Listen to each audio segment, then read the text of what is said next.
Le cercle RH, notre débat d'actu, on a souhaité revenir et reparler de cette fameuse rupture conventionnelle. Elle suscite le débat, elle vient d'être votée au Sénat. Alors c'est un accord interprofessionnel voté par 3 syndicats qui s'est transformé en une loi. Elle vient d'être votée au Sénat avec l'idée centrale, c'est que un certain nombre de personnes, et là je mets beaucoup de guillemets, étaient des privilégiés, bénéficiaient d'indemnisations et qu'on va donc réduire les indemnisations. C'est une réforme qui ne s'appliquera qu'à partir de 2027, c'est pas dans les 6 mois qui viennent, on a encore un petit peu de temps, et plus une élection présidentielle qui, à ce moment-là, va repasser. Peut-être sera de nouveau, ce sujet sera remis sur la table. On en parle avec mes invités. Marine Balançard, ravie de vous accueillir, chère Marine, directrice générale d'Ariséal, oui, et autrice d'un livre formidable dont vous allez nous rappeler le titre. Il y en a 2, la dyslexie en entreprise.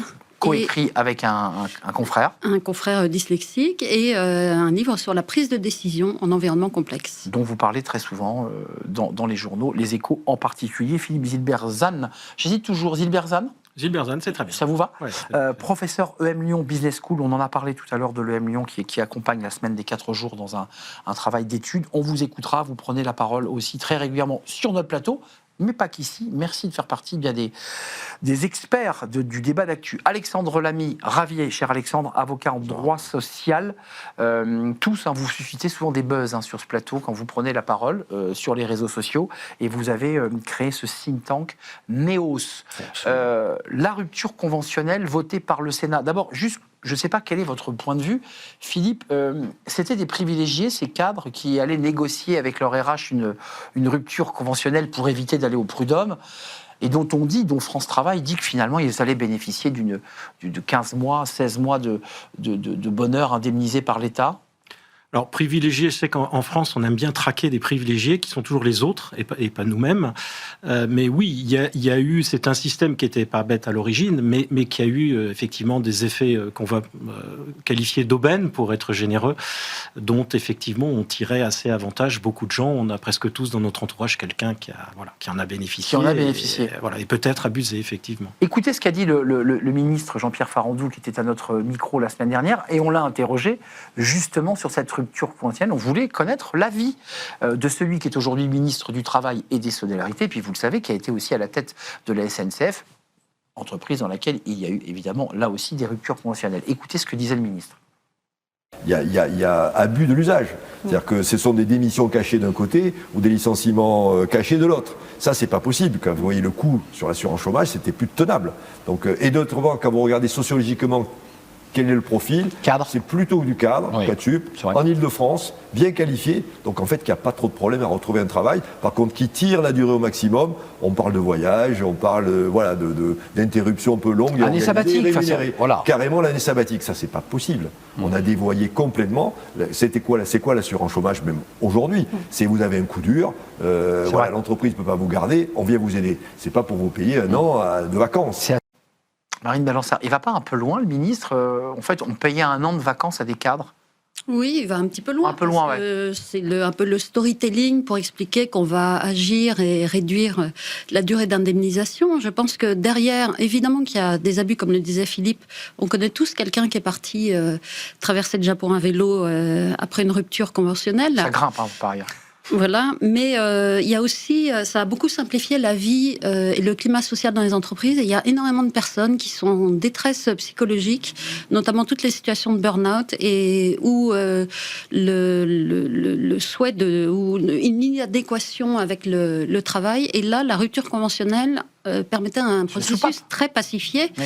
Et donc, je pense que le ministre, que par ailleurs j'estime beaucoup, insiste sur une marge, un comportement marginal qui existe évidemment. D'abus, profiteurs, pour faire ça. Voilà, de personnes plutôt jeunes, avec un contrat qui a moins de 5 ans, et qui repartent, qui font une année sabbatique ou entre 2 contrats, mais ça solutionne, et je crois que là, le gouvernement l'a bien compris, et les syndicats aussi, il faut garder la rupture conventionnelle au sein des entreprises. C'est vraiment un outil majeur pour le climat social. On va revenir sur ce que cache cette suppression, enfin en tout cas cette réforme de la rupture, c'est évidemment de faire des économies, puisqu'il ne faut pas perdre de vue évidemment que derrière il y a des enjeux d'économie. Mais sur le plan philosophique, vous en pensez... Les enjeux sont principalement là. Voilà, parce que vous, l'avocat, excusez-moi, moi je parle avec pas mal d'avocats en droit social et des avocats qui vont plaider au prud'homme, qui vous disent, bon, de toute façon c'est très simple, les prud'hommes sont engorgés, les appels prud'homaux, c'est 2 ans d'attente, enfin c'est ça la réalité aujourd'hui du litige prud'homal. Est-ce que c'était quand même pas une bonne solution? Alors, qui échappait aux avocats, je le concède, mais c'était une bonne solution. C'était une excellente solution, vous le rappeliez, c'est un outil parfait pour sécuriser et fluidifier les rapports de travail et s'entendre dans un cadre non conflictuel sur une rupture du contrat de travail. Donc c'était un outil parfait pour cela. Mais pour rebondir sur ce qui a été dit, il y a autre chose aussi qu'il ne faut pas que ce débat sur, pour en fait, on l'a dit tout à l'heure, évoquer la question de la dette abyssale de l'assurance chômage à hauteur de 60 milliards d'euros. Et donc on insiste sur les effets marginaux, les quelques abus de la rupture conventionnelle.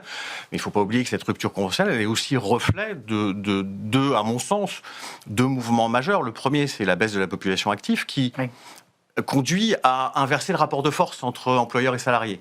On a encore 2 millions de démissions. On a aujourd'hui un nombre de ruptures conventionnelles en augmentation à hauteur de 500 000 euros par an. 500 000 ruptures, 2 millions de démissions. Enfin, c'est intéressant de le mettre en perspective. Absolument. Ça doit être mis en perspective. Et donc, ce débat-là ne doit pas cacher ce mouvement fondamental-là d'inversion du rapport de force entre employeurs et salariés. C'est le premier point. Et le deuxième point, il ne faut pas non plus oublier que cet engouement pour la rupture conventionnelle est aussi pour moi le marqueur du fait que le rapport au travail change et qu'aujourd'hui le salarié, vous l'évoquiez encore une fois tout à l'heure, veut devenir maître de son parcours professionnel. Et l'outil de la rupture conventionnelle permet cela. J'entends aussi des burn-out, j'entends des cadres en détresse qui pètent les plombs et dont la seule issue, c'est d'aller voir la RH en disant « libérez-moi ». Ouais, et donc, en tout cas, il ne faut pas que ce débat sur la durée d'indemnisation et ce débat budgétaire constitue un frein au parcours professionnel et aux trajectoires individuelles professionnelles des salariés qui en bénéficient. Alors, il faut préciser, ceux qui nous regardent, peut-être qui arrivent de Mars ou d'une autre planète ou d'un autre pays, la rupture conventionnelle n'est pas supprimée, hein. On a réduit la durée d'indemnisation, pour être précis, de 3 mois. Donc j'allais arriver au deuxième volet, c'est-à-dire que tout d'un coup on nous vend une sorte de réforme absolument incroyable, où on tape du poing sur la table. Enfin, on ne fait que 3 mois, on l'a réduit que 3 mois. Enfin, je veux dire, c'est pas d'une violence absolue, quand même. Non, mais il y a un point qui est fondamental, quand même. En plus de, alors il y a la réduction de la durée d'indemnisation, mais il y a un autre point fondamental, c'est le renforcement de l'accompagnement par France Travail. C'est-à-dire que, à mon sens, la principale économie, elle est là, finalement. C'est qu'on va créer de l'économie. Le travail très vite. Et on va créer de l'économie en créant de la valeur. Le retour à l'emploi. Par le retour à l'emploi. Mais donc ce volet-là, il est fondamental. Il fallait aller plus loin dans ce cas-là. Enfin, excusez-moi, si on réformait la rupture conventionnelle, il fallait aller beaucoup plus loin. Il fallait donner que 6 mois à ces cols blancs, dont nous dit le ministre, qui étaient des privilégiés. Ils ne partaient pas au Japon, mais ils restaient à Châtellerault. Mais je crois que le vrai problème, c'est, je réfléchissais à l'argument sur le fait que les prud'hommes sont bloqués. Débloquons les prud'hommes. Et on a l'impression qu'on met une rustine pour ne pas résoudre un problème. Et pareil pour le climat des entreprises. Travaillons sur le climat des entreprises. Encore une fois, ce qu'on fait toujours en France, c'est qu'on a un système compliqué, on rend des choses impossibles. Bon, on s'aperçoit que ça marche pas, donc on va mettre une rustine avec plein d'exceptions. Et les dom-tom, et plus de 57 ans, et je pose 2, et je retiens 1. Et puis on dit, ah oui, mais alors les gens, ils sont pas bien dans les entreprises, donc on va leur permettre de... Comme on peut pas les licencier, on va créer un truc qui est quand même un licenciement, c'est-à-dire qu'on va mettre aux frais de la collectivité un désaccord entre 2 parties privées, ce qui est quand même fondamentalement problématique. Puis l'autre élément aussi, c'est que l'assurance chômage, c'est une assurance contre un aléa, alors que là, on a 2 parties qui se mettent d'accord. C'est une perversion du système. Donc c'est tellement français que c'en est presque caricatural. Alors on touche aux organisations avant de toucher à la rupture, parce que ce que vous dites là, c'est un sujet fondamental. Ceux qui sont en tension managériale et qui sont en souffrance, est-ce qu'on touche à l'organisation ou est-ce qu'on est en train de mettre la poussière sous le tapis en disant, écoutez, on réforme la rupture et comme ça on règle le problème? Non, Mais en fait, on a un problème de transfert social en France. On est le premier pays qui transfère... pour le pourcentage du PIB des transferts sociaux. Donc c'est 30% du PIB. Dans ces 30% du PIB où l'argent est redistribué, l'emploi, les indemnisations, c'est 5%.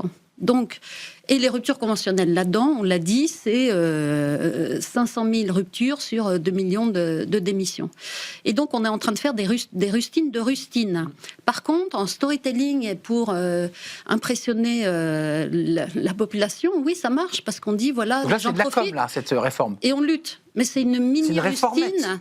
sur un problème beaucoup plus important, qui est l'importance des transferts sociaux. 800 à 900 millions d'euros d'économies par an. À terme. À terme. Et moi, j'ai cherché le calcul, je ne l'ai pas trouvé. Alors, je ne conteste pas du tout la capacité de calcul de l'UNEDIC. C'est faible. Mais c'est attendu. On vous sent envie de défendre cette réforme. Oui, parce que... Alors qu'effectivement, on a le sentiment qu'on n'est pas en train de toucher au vrai sujet, c'est-à-dire qu'on les décentre.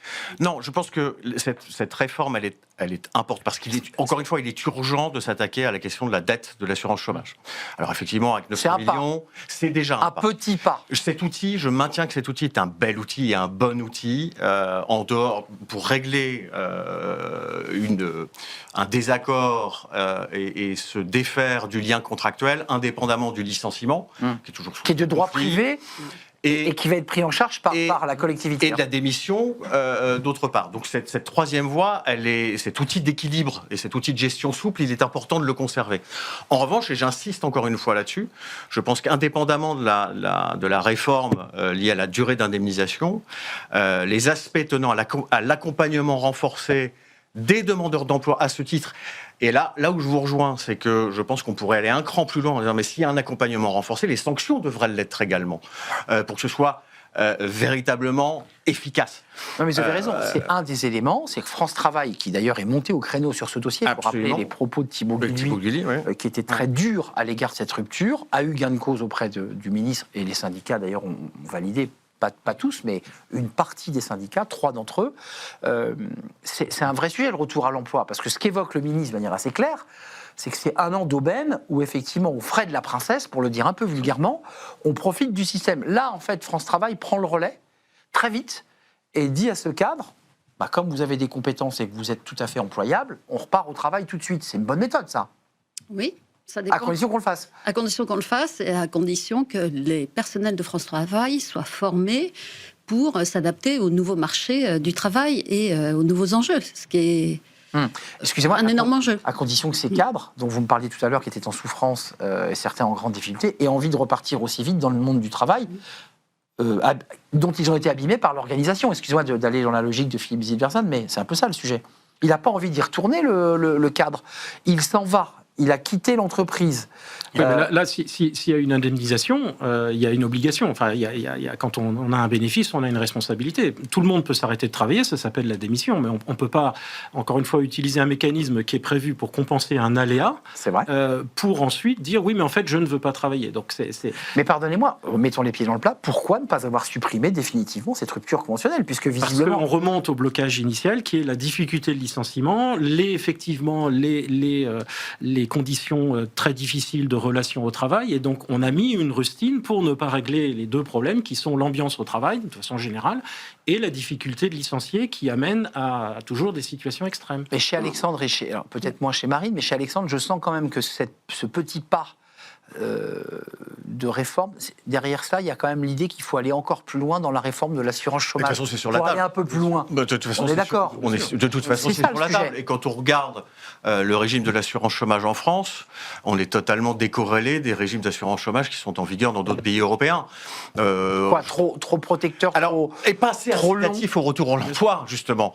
Je prends l'exemple, un parmi d'autres, de le dégrèvement du niveau d'indemnisation. Il ne s'applique qu'aux cadres en France. Et de mémoire, c'est à partir du 7e mois, 30%. Dans tous les autres pays européens, l'Italie, la Belgique, l'Allemagne, la dégressivité des droits, elle s'applique pour tout le monde. Et donc ça crée une forme d'iniquité en France, là aussi. Il y a une vraie question et qui viendrait résoudre une partie du financement de l'assurance chômage, parce que pour vous donner un exemple, je crois de mémoire avoir lu qu'une dégressivité dès le 9e mois de 3% et qui augmenterait au fur et à mesure jusqu'au 15e mois, c'est 2 milliards d'euros par an d'économie. À condition qu'il y ait un accompagnement sérieux mené et on par revient les experts de France l'impérative Travail. nécessité de France Travail. On réforme alors parce que le vrai sujet qui est depuis 25 ans sur la table, c'est durée et montant. C'est-à-dire, certains disent on touche à la durée, on touche pas au montant, de manière à ce que le niveau de vie de la personne soit maintenu, mais plus court, ou on réduit le montant, et certains évoquent même qu'on réduit en même temps la durée. Quel est votre point de vue ? Moi, là, il y a un point qui m'a choqué, même si je trouve que réduire de 15% la durée d'indemnisation, c'est pas si énorme que ça, parce que 15 mois, 18 mois, c'est 15% de réduction. Par contre, les seniors en ont pris pour leur grade aussi. Oui, alors c'est jusqu'à 55, parce qu'après, à partir de 55, on est protégé. Pas tellement, non. On passe à 20 mois. 20 mois. Au lieu de 24 ou 27 mois. Donc fixé les seniors... à 15 mois pour les demandeurs d'emploi de moins de 55, 18 mois actuellement, et pour ceux des demandeurs de plus de 57 ans, on passe de 27 mois à 20 mois et demi. Ben oui. Mais justement, ça fait 7 mois. Alors c'est eux qui prennent la plus grosse réduction en termes de pourcentage, alors qu'ils n'ont rien demandé et qui ne sont même pas concernés par les ruptures conventionnelles puisqu'ils ne l'utilisent pas. On sait que ce sont les 25-55 ans. Et donc on pénalise les seniors au passage, mais ça c'est dans l'angle mort. Et c'est ceux qui ont le plus besoin d'aide pour le retour à l'emploi. C'est contre-intuitif parce que ça peut parfois aider un senior comme on dit, à faire le joint.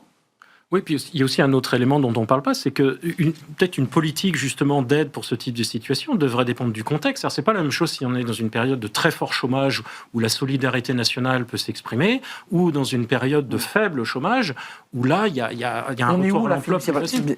Parce qu'on ne sait pas trop dans quelle période on est là. On est dans une période très incertaine. On est d'accord. Oui. Donc, qui peut potentiellement faire remonter le chômage. On est a priori dans une période de remontée de chômage. Alors, il y a des tensions, puis en plus, il y a énormément d'incertitudes avec ce qui se passe au Moyen-Orient. Donc là, chacun retient son souffle. Et vous en pensez quoi, Alexandre Lamy ? Parce que ça dépend du contexte, mais on est dans un contexte tellement incertain où les entreprises sont le pied sur le frein, tout le monde attend, on se donne 3 mois. Puis après 3 mois, on ne sait pas ce qui arrivera. Les mécanismes de ce qu'on appelle de contracyclité existent déjà. On les a déjà éprouvés. Mais moi, je suis effectivement assez favorable, je crois que ça avait été dit également sur votre plateau, Arnaud, à réfléchir à une modélisation de l'indemnisation en fonction de la conjoncture. Et notamment du taux d'emploi, de l'augmentation du taux de chômage.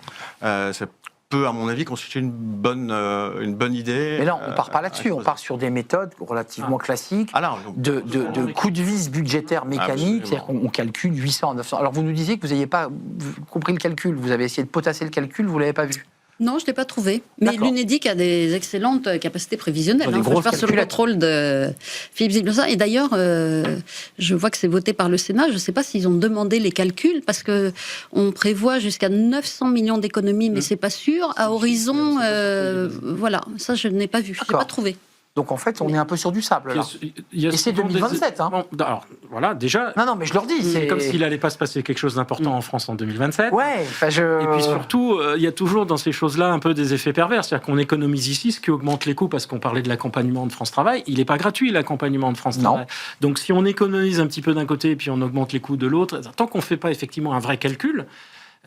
c'est difficile d'évaluer. Ou alors, avant de nous quitter, c'est trop court, mais on fluidifie le licenciement, c'est-à-dire qu'on facilite la séparation d'un collaborateur sans qu'on entende un patron qui vous dit « mais attends, mais je ne peux pas le faire, ça va me coûter trop cher, j'ai des avocats, j'ai des prud'hommes ». Enfin, est-ce que ce n'est pas ça la solution ? On l'a déjà sécurisé avec le barème Macron. Oui. Alors, avec des effets pervers, et je pense que ça peut faire l'objet d'un autre débat, mais en tout cas, on l'a déjà un peu sécurisé. Voilà. On voit quand même des patrons de PME qui aujourd'hui vous disent, je parle de PME, pas de grands groupes, qui vous disent, je ne peux pas me séparer d'un collaborateur. Qui sont les principaux concernés par la rupture conventionnelle, d'ailleurs. C'est eux. Hein. C'est eux les principaux concernés. Ils n'ont pas les moyens. On a bien mis une rustine sur un système qu'on ne peut pas réformer pour plein de raisons très françaises, de tabous, de complexité, etc. Et donc, on va créer une rustine qui va servir à quelques-uns. C'est passionnant ce que vous me dites, parce qu'en fait, on nous a vendu une réforme avec le ministre qui s'exprime en attention à l'aubaine, et sur ce plateau, vous me dites globalement, c'est un peu une mesurette. Oui, c'est une mesurette, d'autant plus que les personnes concernées vont basculer sur d'autres aides sociales. Donc, elles ne vont avoir que 15 mois d'indemnisation, puis elles vont basculer sur d'autres aides sociales, de formation, de RSA. En fait, ce sont des vases communicants. Et ça, c'est pas pris en compte parce qu'il n'y a pas une vision holistique. Moi, j'entends quand même chez Alexandre la volonté de les remettre au travail, dans l'idée de ne reste pas 1 an à faire du vélo au Japon, mais remets-toi tout de suite en selle. Ça, c'est quand même une idée que vous partagez tous les 3. Et puis la durée d'indemnisation, elle est aux alentours de 12 mois. En moyenne sur les salariés qui bénéficient de la rupture conventionnelle. Plutôt des cadres. Voilà, plutôt des cadres. Mais donc je pense qu'effectivement, l'enjeu fondamental, il est là. Et ça, encore une fois, on fera de l'économie par la création de valeur et on créera de la richesse par le retour à l'emploi. Parce que de mémoire, Je crois que le chiffre indépendamment du coût de 9 milliards par an que représente la rupture conventionnelle, oui. le coût de non-productivité des salariés qui ne travaillent plus, c'est un coût de 50 milliards par an. Donc il est urgent d'agir. Il est urgent de se revoir en 2027. Enfin, vous reviendrez avant, j'en suis sûr, mais on va se revoir en 2027 pour voir les programmes, puisque ça avait été porté d'ailleurs par Horizon et Renaissance, cette réforme, à voir comment les candidats vont porter cette réforme ou pas. Merci de nous avoir rendu visite, Marine Balançard. Merci à vous, Alexandre Lamy. Merci à vous, Philippe Zilberzan, d'être venu. Et puis je vous dis à très bientôt pour un prochain débat d'actu. Merci à toute l'équipe, merci à Nicolas Juchat, évidemment, merci à Paul au son et merci à Charles à la réalisation. Merci à vous de votre fidélité et de tous vos messages. À très bientôt. Bye bye.